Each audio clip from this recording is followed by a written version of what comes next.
सहनौ भवतु सहनौ भुनक्तु सह वीर्यं करवावहै तेजस्विनावधीतमस्तु मा विद्विषावहै। ॐ शान्ति शान्ति शान्तिः।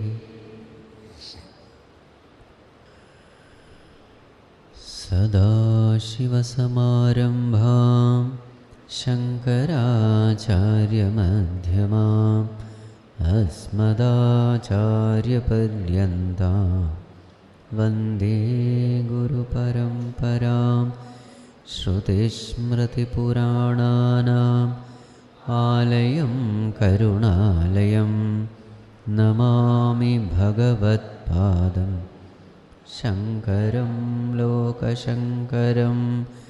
शङ्करं शङ्कराचार्यं केशवं बादरायणं सूत्रभाष्यकृतौ वन्दे भगवन्तौ पुनः पुनः। समस्तजनकल्याणे निरतं करुणामयं नमामि चिन्मयं देवं सद्गुरुं ब्रह्मविद्वरं सद्गुरुं ब्रह्मविद्वरम्। ॐ आप्यायन्तु ममाङ्गानि वाक्प्राणश्चक्षुश्रोत्रमथो बलमिन्द्रियाणि च सर्वाणि। सर्वं ब्रह्मोपनिषदं माहं ब्रह्म निराकुर्यां मा ब्रह्म निराकरोत्। अनिराकरणम् अस्त्वनिराकरणं मे अस्तु।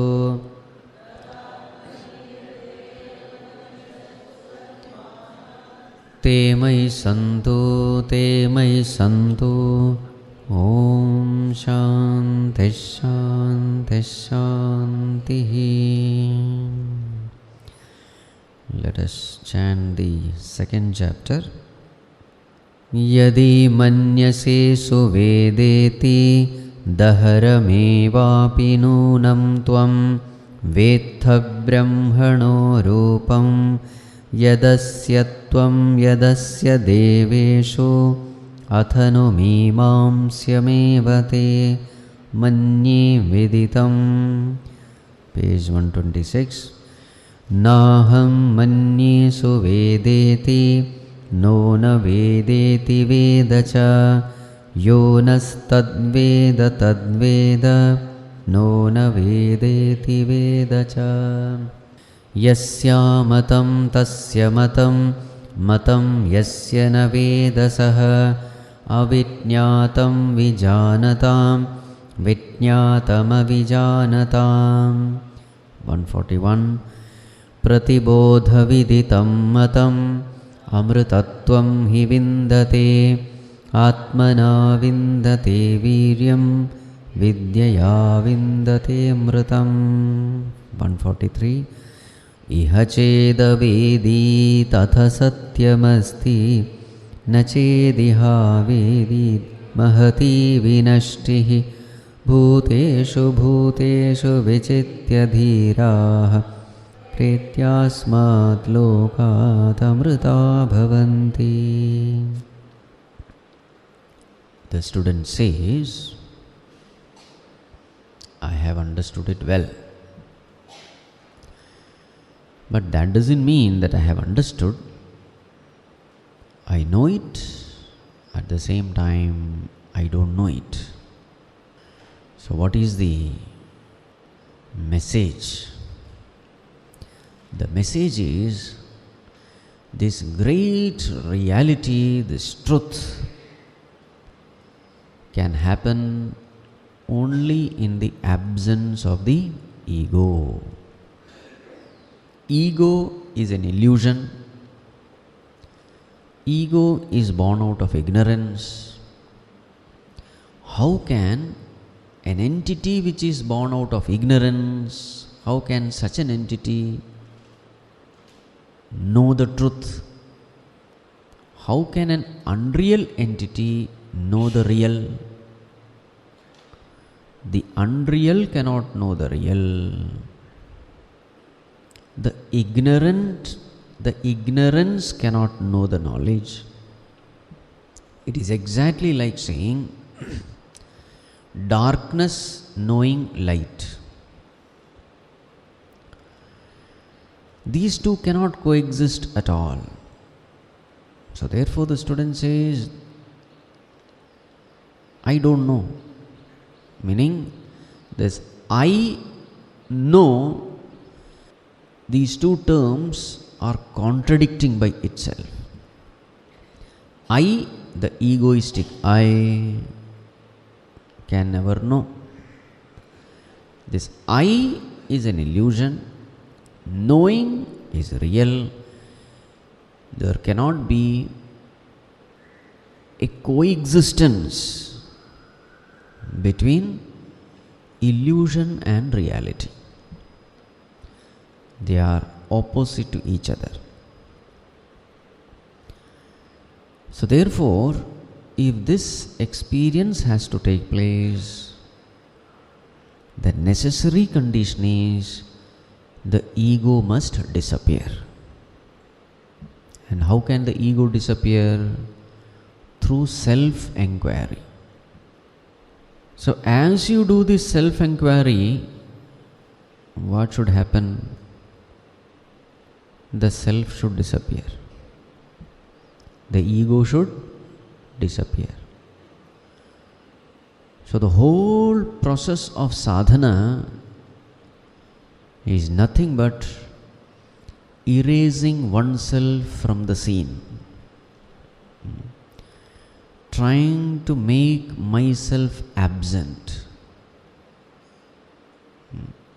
Self-erasal, not self-appraisal. This is a very unique kind of sadhana. Get out of the scene. This is what sadhana must do. Get out and let the reality shine forth by itself. So, what we are trying to do is, in sadhana, we are trying to get rid of aham-vritti. Aham-vritti is an entity which is born out of wrong notions, misunderstandings. Yesterday some of you were asking for a greater clarity of what is this aham-vritti. What is this aham-vritti? Aham-vritti is a definition given by us to ourselves. How do we know ourselves? All those bundles of thought, all those thinking, all those notions, all those opinions, all those understanding which we have about ourselves in the absence of the light of knowledge of the scriptures. What is our understanding about ourselves? What is my definition about myself? How have I understood my I in the absence of the scriptural knowledge? This definition of I which I have given to myself is called aham-vritti. So what is the definition I have given? So I look into the world, I look into this body, so I find that my existence is in this body. And I see others. What do I see in others? When that person is born, meaning when the physical body is born, that person is available for interaction. When that physical body is dead, that person is no more available for interaction. Therefore, I conclude this person is this body. Therefore, I infer I am this body. So now this is a thought. What is a thought? This body is me, I am this body. And my experiences also confirm it. whatever is happening in this body, I am experiencing it. Whatever is happening outside this body, I am not experiencing it. When the pain is there in this body, I know. When the pain is there in somewhere else, in some other body, I don't know. So what is my boundary? The boundary of this body is my boundary. So therefore, it's a confirmed knowledge. This is me alone. So slowly, remember, you have not asked the Guru, you have not asked the scriptures, you are not exposed to Vedantic knowledge. These are the conclusions arrived by yourself through your own independent analysis of your experiences. So independently, when you analyze your experiences, you come to know that this is me. And your presumption is doubly confirmed when everyone else around you is also behaving the same way. So therefore, normally this is what, whenever I am in doubt, I look around. Isn't it? Am I doing what others are doing? If everybody is doing the same thing which I am doing, 100% confirmed, I am right. Isn't it? So I look around, everybody is like me only. So therefore, my understanding about myself is perfectly right. Means what? Now I don't have to question my real identity. Then what am I supposed to do? Now, I is not important, aham is not important, idam is important. From then onwards, the journey starts into the world. So with this wrong presumption, I start the journey into the world. First step itself is wrong, and you are thoroughly convinced that it is the right step. The journey begins. And then you want permanent happiness. Everybody is searching after having committed the first mistake. What does Upanishad say? Before making yourself busy with the world, find out who you are. Find out who you are. There is a very nice cartoon. I think it is that what is that? Say Cheese. There is a book. Long back it was released. I don't know how many of you have seen it. Say Cheese. It's one cartoon. One youngster, coated, suited, booted, he is rushing somewhere. Very busy man. Very busy man. Gurudev is sitting there on a small piece of rock, and this youngster is walking fast. So Gurudev says, my dear young man, listen to me. You will save a lot of time. That's all. Young man, listen to me. You will save a lot of time. This young man has no time. He is busy, very busy. Right. We are busy doing so many things in the wrong direction, moving very fast in the wrong direction, and we think we are progressing. And it is almost the end of life, if at all we know that direction is wrong. One absent-minded professor entered into a taxi. He said, fast! The driver, hearing this, scared, full speed, 100 km per hour. Fast! Then suddenly the professor remembered that he has not given the direction where to go. So he asked, where are you going? Sir, I don't know where I am going, but I am going very fast.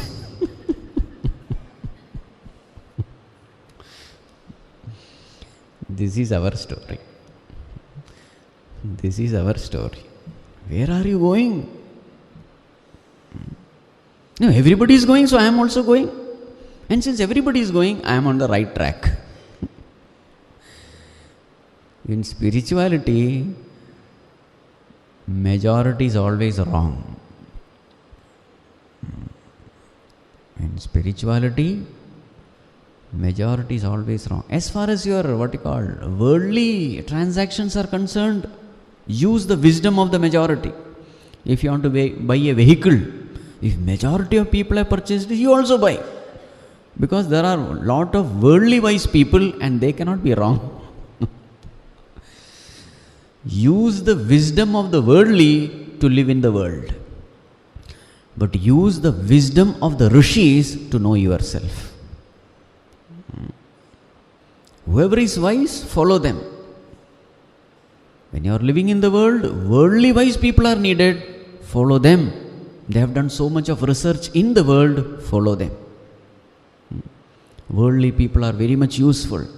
Make use of their wisdom, knowledge, because they have invested their life in the world, so they cannot be wrong. Right. So, we were talking about aham-vritti. So, slowly we get an idea with our own experience. We come to know through our analysis of our experiences that this body is me. So, this is the first thought which describes me, which defines me to myself. So then I start comparing myself with others. This is this body. Some are tall, some are short. So comparing with others, I start defining myself. I am short, I am tall, I am fair, I am dark, I am thin, I am fat. Now all those pieces of information, they enrich I thought, aham-vritti.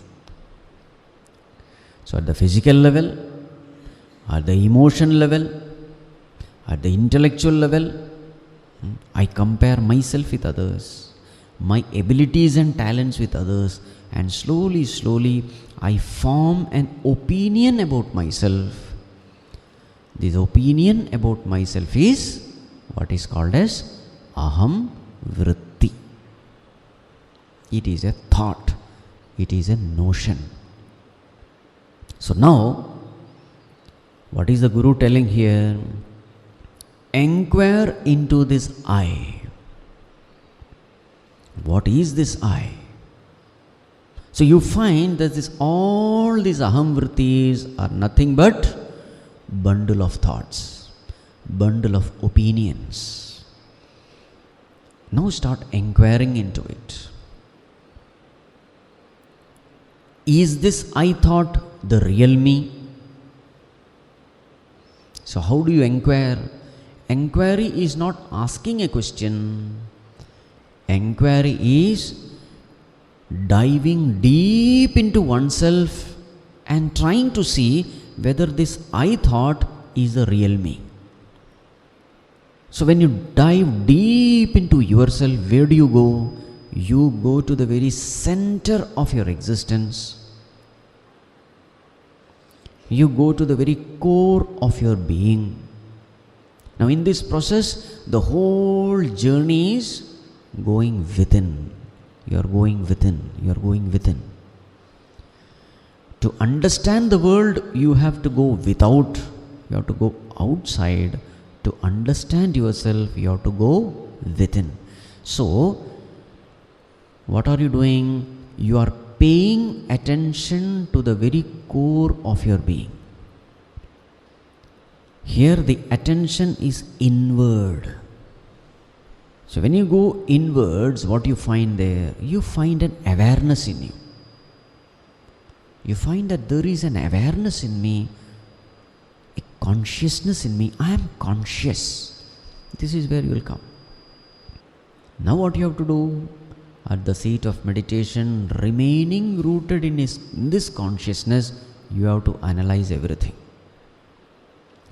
So slowly, as you develop this habit of abiding in consciousness, everything other than consciousness starts getting separated. That is called as Vichitya. Bhuteshu Vichitya.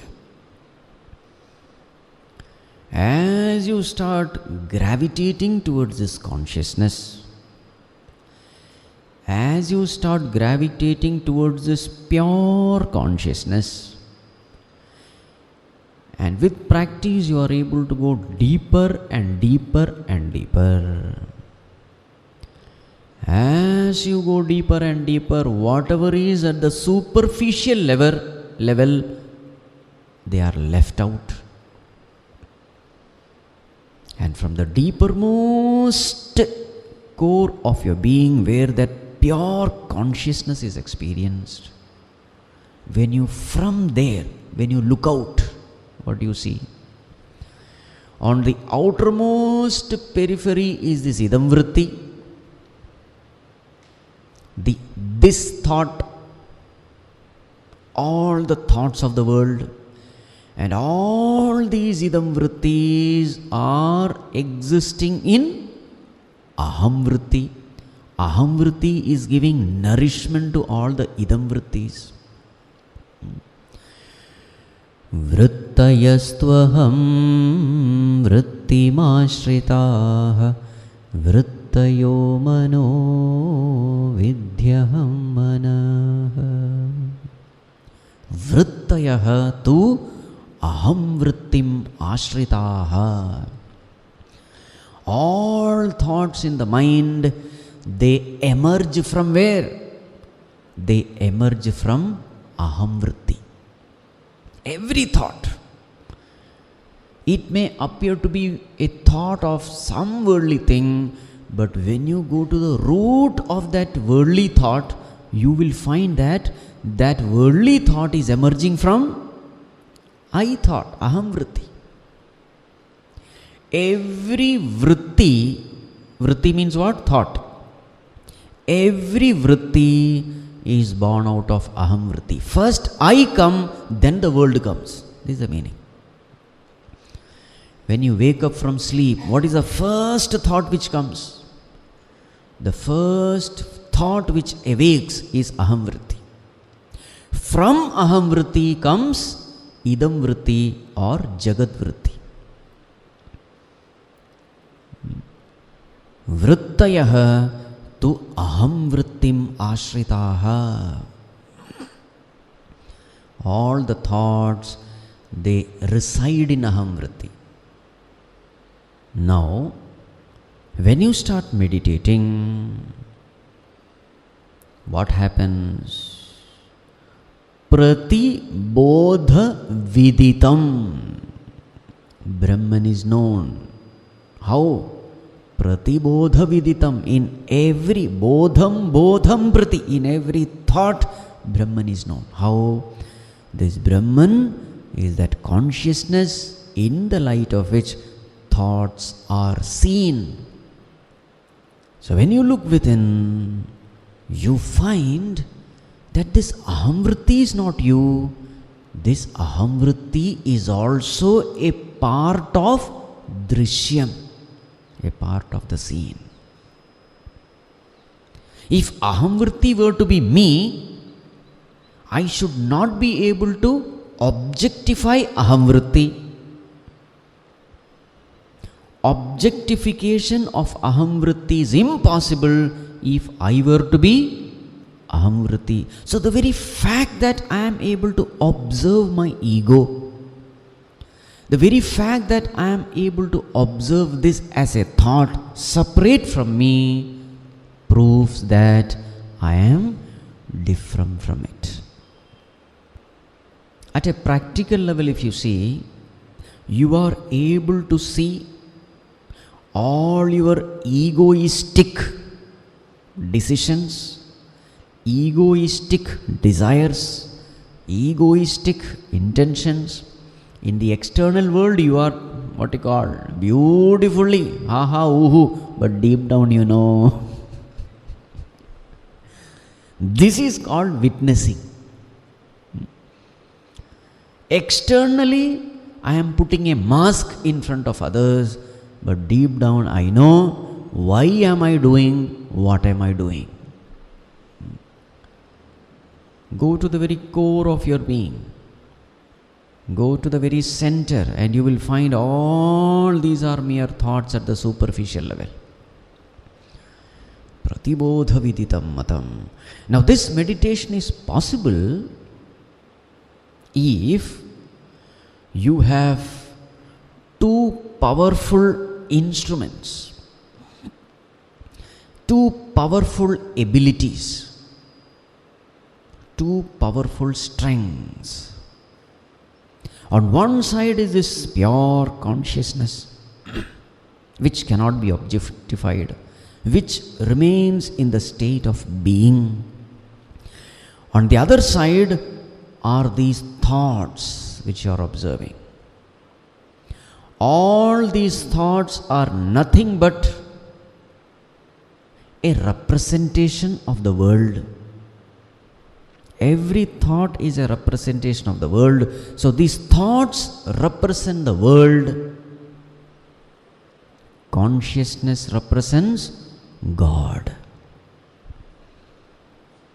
So at the seat of meditation, on one side is this God as the Supreme Self, as the witness, as the awareness, very, very close to you, the true you. On one side is this consciousness. On the other side is the world in the form of thoughts. You are in between. Now the choice is, whom do you want? Do you want the world or do you want God? If you want the world, your attention should be in consciousness. If you want the world, your attention should be in the thoughts. If you want to attain anything of the world, you have to apply the mind. Applying the mind means what? Your attention should be in the thoughts. If you want God, then where should be your attention? In consciousness. How much do you love God will be seen at the seat of your meditation. If you love God, your attention should be in consciousness. To what extent you love God, to that extent effortlessly your attention will be in consciousness. Isn't it? You will not deviate. How much ever tempting the world of thoughts may be, how much ever tempting the content of the thoughts which the mind brings from the world, how much ever tempting it may be, you will not get carried away by the thoughts.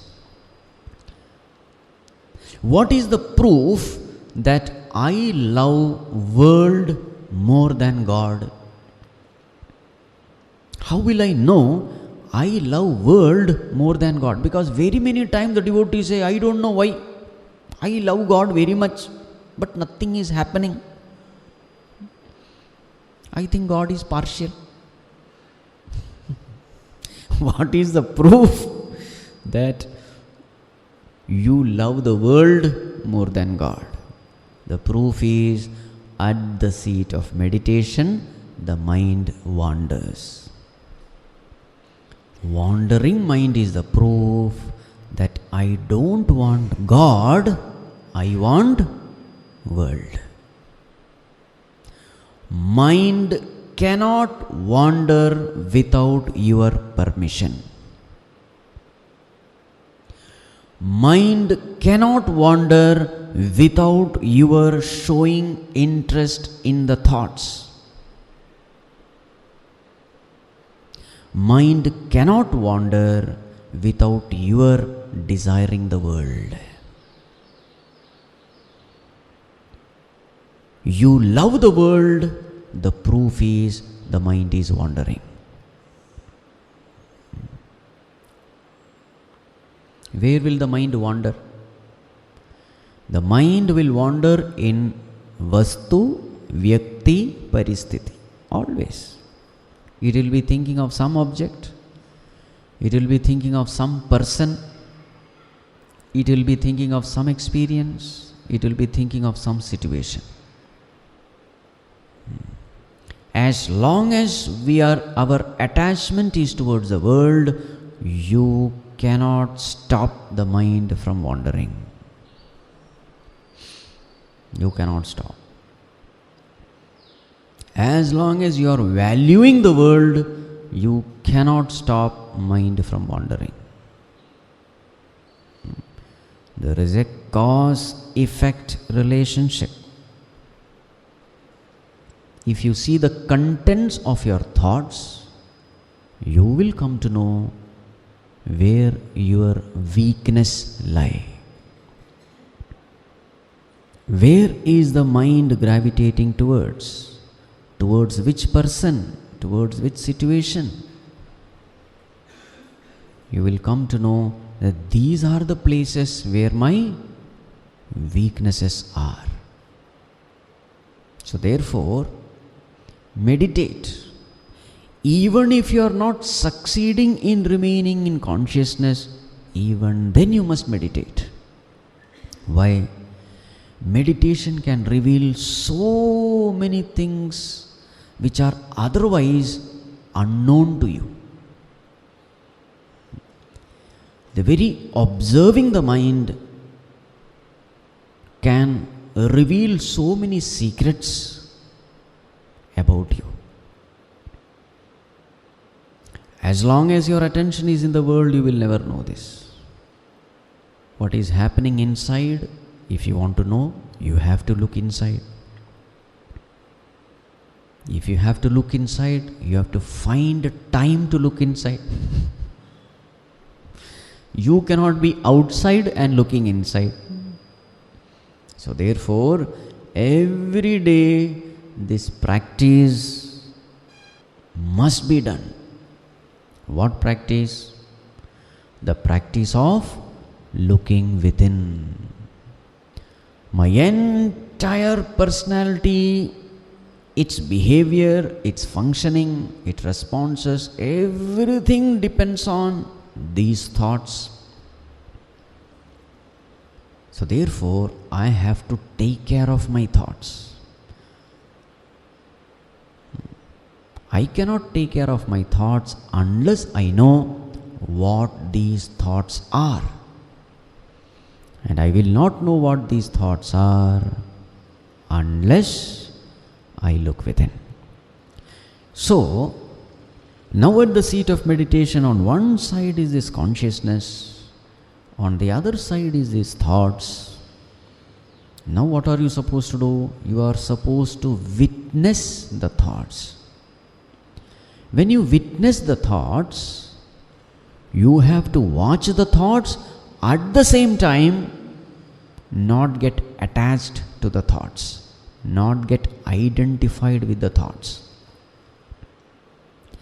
This is possible only when there is enough Vairāgya.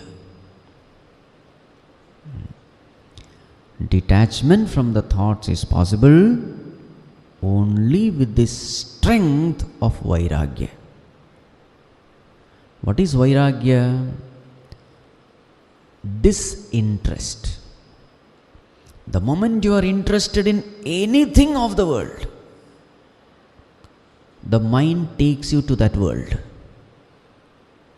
The moment you are interested in anything of the world, you enter into the world with the help of that mind. The moment you are interested in anything of the world, you will find the mind starts multiplying thoughts in that object of interest. The thoughts gain momentum in the field of the objects of your interest. So therefore, if you have so many likes and dislikes, what will be the condition of your mind? it will have enough thought momentum to decentralize you. You can't remain rooted in your center. It can throw you out of the center. Are you able to follow? If you have to remain rooted in the center, it is possible only when the attraction towards the world are minimum. This is called Vairāgya. So there are two forces. One force, attraction towards the world, which will not allow you to remain in the center. This is Vairāgya. The second is Mumukshutva. What is this Mumukshutva? The intense desire for truth. On one side is the desirelessness towards the world, that is called as Vairāgya. The other is the intense desire for truth. So on one side there is intense desire, on the other side there is intense desirelessness. Both are intense. Intense desirelessness towards the world will help you withdraw from the world, will help you put a full stop to the worldly thoughts. This, the intense desirelessness towards the world will do. Intense desire for the truth will help you remain rooted in consciousness. So see how these two forces, Vairāgyam and Mumukshutvam, are helping the seeker. If you don't cultivate these virtues enough, what will be the experience of your meditation? Instead of remaining in consciousness, where will you be remaining? You will be remaining in thoughts. To such an extent, you will not even know that your mind is wandering.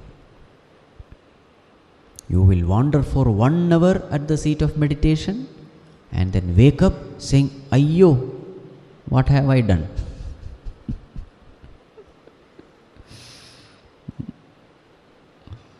Mind is going and you are not even aware. Being aware that the mind is wandering itself is a great achievement.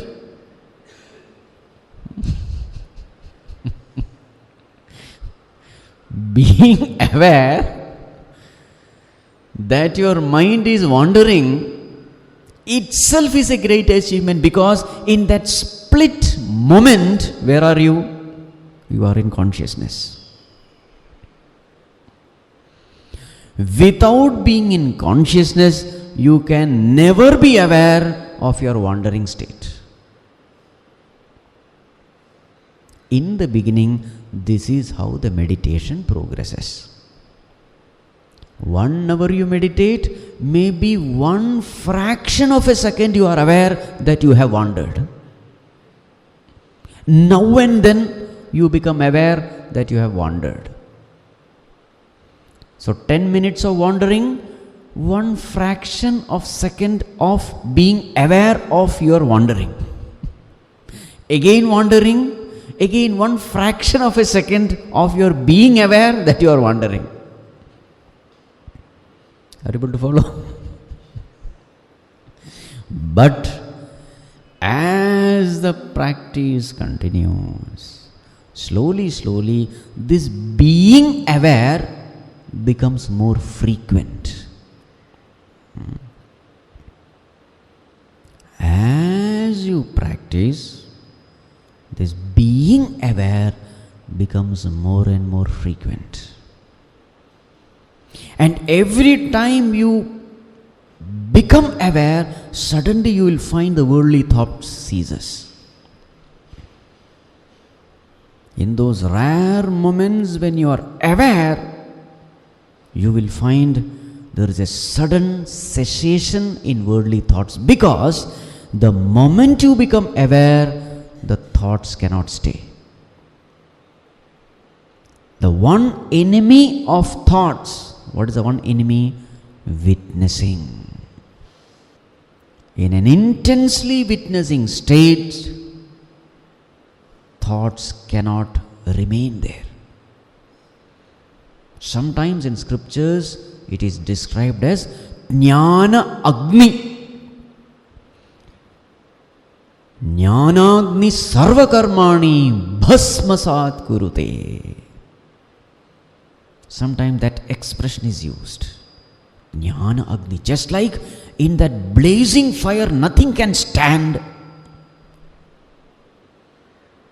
No object can remain with its own identity in a blazing fire.